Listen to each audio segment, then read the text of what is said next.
नमस्कार, आप देख रहे हैं बेनिफिट टीवी। हजारों दर्शकों का मनचाहा कार्यक्रम, हजारों साथियों का मनचाहा प्रोग्राम, आप देख रहे हैं बेनिफिट टीवी। सर, आज आप भारतीय जनता पार्टी के पिछड़ा वर्ग के जो अध्यक्ष के पद बिहार पर बैठे हैं, क्या संदेश देना चाहेंगे पिछड़ा वर्ग से? देखिए, आज भारतीय जनता पार्टी के ओबीसी मोर्चा के पदभार पर जो आज हमने अपना दायित्व के लिए निर्वाहित हुआ हूँ, निश्चित तौर पर पिछड़ा और अति पिछड़ा वर्ग के लिए हम उनके समस्याओं, जो अति पिछड़ा वर्ग की जो समस्याएं हैं बिहार के अंदर, उस समस्याओं को मूल रूप से बिहार स्तर पर रखना और वर्तमान सरकार है उसके हक के लिए लड़ाई लड़ना, जो अभी तक उसको उपेक्षित करके रखा गया है। और ये ओबीसी मोर्चा के तहत लगभग 60% आबादी, और जहां हम ले अति पिछड़े समाज के तो वहां 38% आबादी जो है, इस आबादी के हक की लड़ाई हम लड़ेंगे इस मंच के माध्यम से। और जितना संभव होगा ये ओबीसी मोर्चा सारे पदाधिकारीगण के साथ अपनी लड़ाई लड़ेगी बिहार के लिए, उनके हर सुख दुख की समस्याओं को उठाने के लिए। पार्टी आपको बहुत बड़ा जिम्मेवारी दी है, आगे क्या आपकी रणनीति है? कि आगे रणनीति तो हम अभी जाएंगे, जिस जिम्मेवारी का दायित्व जो हमें सौंपा गया है उस दायित्व के निर्वाह के लिए हम पूरा 38 जिला भ्रमण करेंगे और 38 जिला में जाकर इन अति पिछड़ा समाज, पिछड़ी समाज के बारे में जो उनकी मूलक दशा है उस दशा के बारे में धरातल स्तर पर समझकर और हम वहां से अपना शंखनाद करेंगे, उनकी समस्याओं को दूर करेंगे। सर, इंडिया महागठबंधन पूरी तरह से एकजुट हो गई है और ओबीसी मोर्चा में आप प्रदेश अध्यक्ष बनाए गए हैं, कितनी बड़ी चुनौती होगी सर भारतीय जनता पार्टी के लिए? भारतीय जनता पार्टी के एक एक कार्यकर्ता, चाहे वो बूथ अध्यक्ष ही क्यों नहीं, वो इंडिया गठबंधन जो अभी चल रही है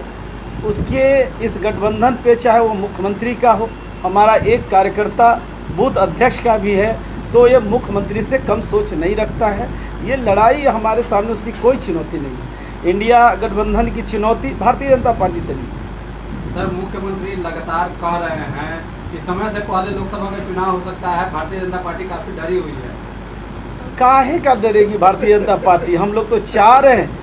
कि एक अध्यादेश लागू हो, एक बार ही चुनाव हो जाए। माननीय प्रधानमंत्री जी का पहल है कि जो विभिन्न जो है चुनावों में जो खर्चा होता है, निकाय का चुनाव हो या विधानसभा का चुनाव हो या पार्लियामेंट्री का चुनाव हो, इन चुनावों में जो अपार पैसे जो खर्च होते हैं उस पैसे को बचाई जाए और एक अध्यादेश लागू करके जो है एक चुनाव हो, एक बार ही चुनाव हो, ताकि पूरा जो है लोकतंत्र का सम्मान करते हुए खर्च का बचत हो, जिसको समाज विकास में लगे, देश हमारा तरक्की और उन्नति सर, एक आखिरी सवाल, जदयू के जो प्रवक्ता हैं नीरज जी, उनका कहना है कि जो प्रधानमंत्री विशेष सत्र बुला रहे हैं 18 सितंबर से, कि गणेश चतुर्थी के उस दिन पड़ रहा है, उस दिन से विशेष सत्र बुलाया जा रहा है, जिससे कहीं ना कहीं भारतीय जनता पार्टी जो है हिंदू विरोधी काम कर रही है भारतीय जनता पार्टी। देखिए, नीरज जी का जो आप बोलते हैं, जो विधान पार्षद हैं जदयू के, तो हमको लगता ही नहीं है कि उनके अंदर कोई नैतिकता बचा है। वो इन शब्दों का इस्तेमाल कर रहे हैं जो कहीं ना कहीं जो देश के सर्वोपरि पद है माननीय प्रधानमंत्री का, और देश में ये हिंदुस्तान जहाँ जो है जो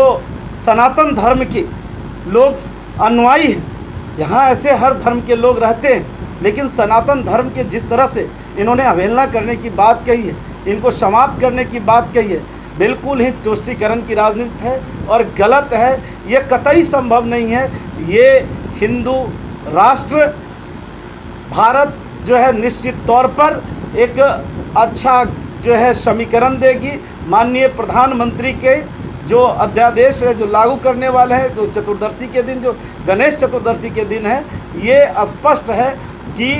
किसी भी गठबंधन को बना लो, ये ठगबंधन जो बना है पूरे हिंदुस्तान में कोई उपाय इन लोग का नहीं है। तुष्टीकरण की राजनीति जो करने वाले हैं कर रहे हैं दिग्भ्रमित करने के लिए, और इनका जो सपना है माननीय मुख्यमंत्री जी का, नीतीश जी का, जिनको आप सब लोग जानते हैं कि इनके मुंह में नहीं इनके पेट में दांत है, तो निश्चित तौर पर ऐसे लोगों को समाज समझ चुकी है। और खासकर अति पिछड़ा की राजनीति करने वाले ये लोग हैं आरजेडी और जनता दल यू बिहार में, इनको अति पिछड़ा समाज इस बार जो पार्लियामेंट्री की चुनाव होनी है निश्चित तौर पर इनको समझ में आएगी कि 40 सीट में इनकी खाता में कितने सीट गया और भारतीय जनता पार्टी के कितने सीटें हैं। चलिए बहुत बहुत धन्यवाद। आप देख रहे हैं बेनिफिट टीवी।